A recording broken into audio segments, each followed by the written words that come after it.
ECG समझ नहीं आता, ईसीजी से रिलेटेड क्वेश्चंस भी नहीं बनते।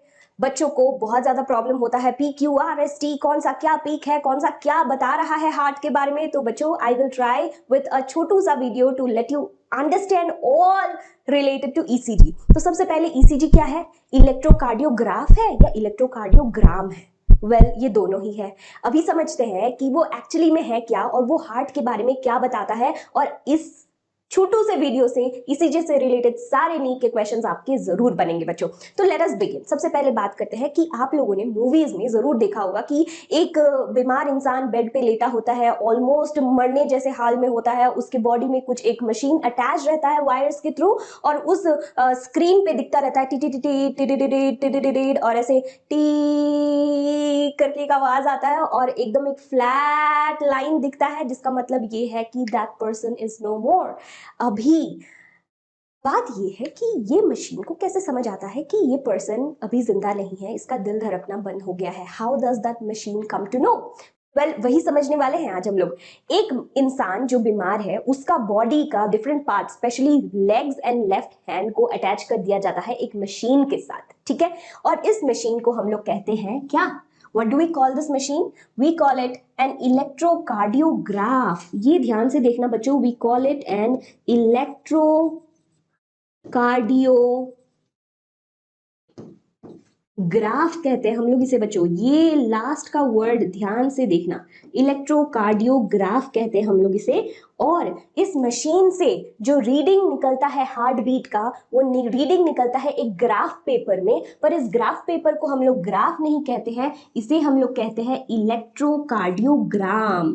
इलेक्ट्रोकार्डियोग्राम, जैसे इंस्टाग्राम वैसे इलेक्ट्रोकार्डियोग्राम, ठीक है। इसमें कंफ्यूजन कर सकते हैं एग्जाम में आप लोगों को। तो मशीन को कहते हैं ग्राफ, और एक्चुअली ग्राफ पेपर में जो निकलता है उसे है हम लोग कहते हैं ग्राम। चलो, ये पहला कंफ्यूजन क्लियर हो गया। इससे रिलेटेड क्वेश्चन आएगा तो आप सही कर लोगे।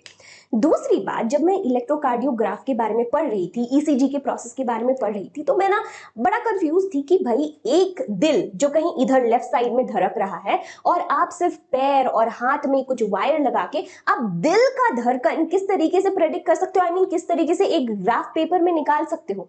वेल, दिस इज बिकॉज आपका जब हार्ट बीट करता है वो एक इलेक्ट्रिकल इंपल्स होता है, राइट? और आपका बॉडी फ्लूइड से भरा पड़ा है ना। And fluid are the awesome conductors of electricity. तो आपका जो दिल धड़कता है उसका हार्ट बीट का अच्छे से ट्रांसमिशन करता है सारा fluid to your body, different body parts. तो आप कहीं भी लगाओ इसको, ये लीड्स को, आपकी बॉडी का हार्ट बीट प्रॉपरली इस मशीन में दिखा देगा, ठीक है। पहला कंफ्यूजन क्लियर। चलो आगे बढ़ते हैं एंड बात करते हैं कि ये दिल के बारे में किस तरीके से बात करता है, मतलब ये लैंग्वेज क्या है इलेक्ट्रोकार्डियोग्राफ का। जैसे ABCD पे तो नहीं बताता है कि your heart is pumping pumping fantastic, ठीक है, पंपिंग एकदम A1 लेवल का हार्ट पंप कर रहा है। ये तो ऐसे लिख के नहीं आता है। क्या आता है? ऐसा ऐसा कुछ आता है ना, ऐसा ऐसा ऐसा कुछ आता है।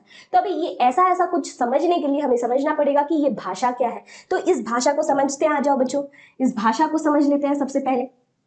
देखो, हार्ट बीट किस तरीके से होता है, आई एम प्रीटी श्योर आप लोगों ने अभी तक पढ़ लिया होगा। यू नो कैसे एट्रिया कॉन्ट्रैक्ट करते हैं, फिर वेंट्रिकल्स कॉन्ट्रैक्ट करते हैं, फिर रिलैक्स करते हैं। आई होप आप लोगों को पता होगा ये already, okay. But quickly recap करते हैं। सबसे पहले हमारे हार्ट में यहाँ पे कहीं होता है SA नोड। SA नोड एक ऐसा मसल है जिसके अंदर वो पावर है खुद से इलेक्ट्रिसिटी जनरेट करने का। तो ये SA नोड खुद से इलेक्ट्रिसिटी जनरेट कर देता है। जैसे ही ये इलेक्ट्रिसिटी या इंपल्स जनरेट करता है, ये दोनों के दोनों एट्रियाज क्या करते हैं? दोनों के दोनों एट्रियाज कॉन्ट्रैक्ट करते हैं। What do they do? They contract. ये दोनों के दोनों एट्रिया को कॉन्ट्रैक्ट करने का जो प्रोसेस है, इसे हम लोग कहते हैं एट्रियल डीपोलराइजेशन।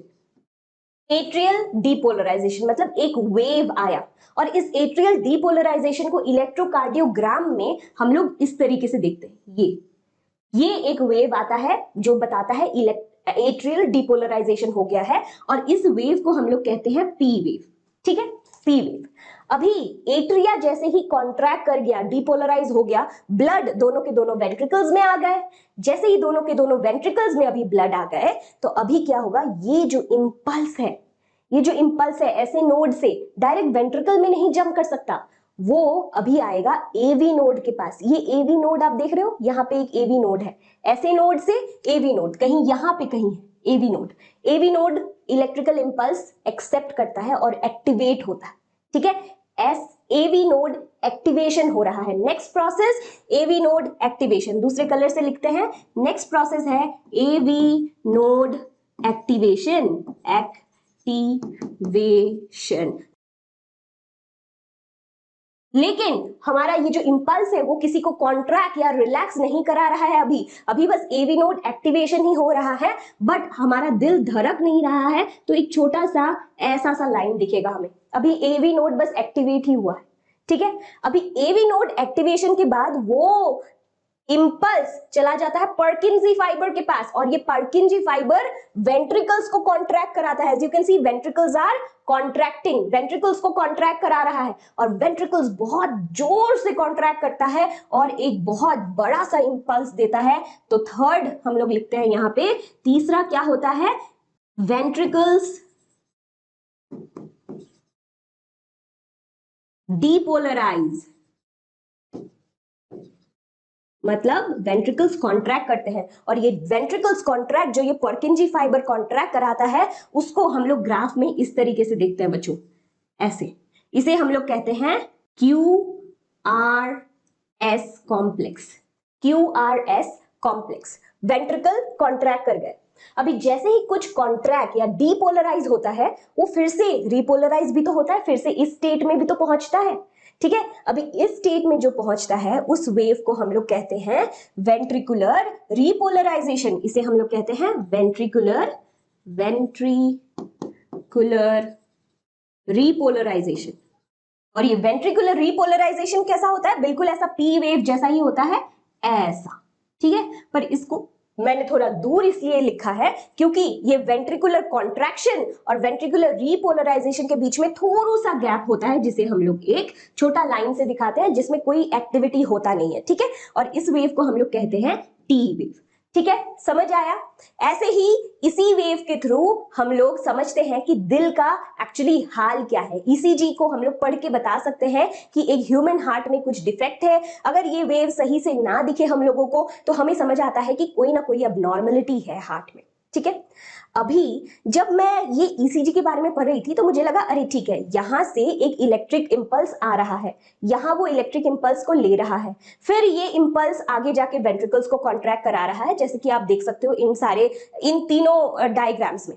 तो मुझे लगा कि ये जो इंपल्स है ये कहीं पे बढ़ रहा है, कहीं घट रहा है, ऐसा तो नहीं हो रहा होगा, है ना। इंपल्स तो एक जगह जनरेट हुआ, वही तो पास ऑन हो जा रहा है ना। तो भाई ये सारे के सारे सेम इंपल्स क्यों नहीं हो सकते, मतलब ऐसा ऐसा क्यों नहीं हो सकते, या फिर अगर ऐसा ही हो तो सारे सारे सेम लेवल के क्यों नहीं हो सकते।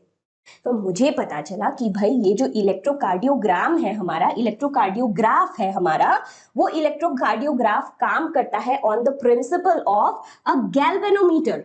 गैल्वेनोमीटर आपने फिजिक्स में पढ़ा होगा, गैल्वेनोमीटर। ये गैल्वेनोमीटर क्या करता है, it can measure the intensity. सबसे पहले वो इंटेंसिटी मेजर कर सकता है, intensity, and it can also measure direction, ठीक है। डिरेक्शन भी मेजर कर सकता है एक इलेक्ट्रिक वेव का। जब इंटेंसिटी मेजर करता है तो जो ज्यादा इंटेंस है वो ज्यादा बड़ा वेव दिखता है हमें, ये कम इंटेंस है वो छोटा वेव दिखता है हमें। और डिरेक्शन मतलब जैसे वेव एक डायरेक्शन में जा रहा है, अगर वो दूसरा डायरेक्शन में मूव करे तो ये नीचे चला जाता है। नीचे जाने का मतलब कम इंटेंसिटी नहीं, इसका डायरेक्शन चेंज हुआ है। और इंटेंसिटी समझ आता है इसके पीक से, ठीक है। Higher the intensity higher will be the peak, ठीक है। अभी गैल्वेनोमीटर का एक ड्रॉबैक पता है क्या है, वो एक टाइम पे एक इंटेंसिटी ही मेजर कर सकता है, एक टाइम पे एक ही इंटेंसिटी या एक ही इंपल्स को मेजर कर सकता है, और जो ज्यादा बड़ा इंपल्स होगा उसी को मेजर कर सकता है। इसी कारण इस हार्ट का एक मेजर एक्टिविटी, यहां आप देख सकते हो एक मेजर एक्टिविटी ये इलेक्ट्रोकार्डियोग्राफ ने मेजर नहीं किया। क्या आप बता सकते हो कि वो क्या है? वीडियो को पॉज करो और सोचो कि वो कौन सा चीज है जिसको ये इलेक्ट्रोकार्डियोग्राफ ने मेजर नहीं किया।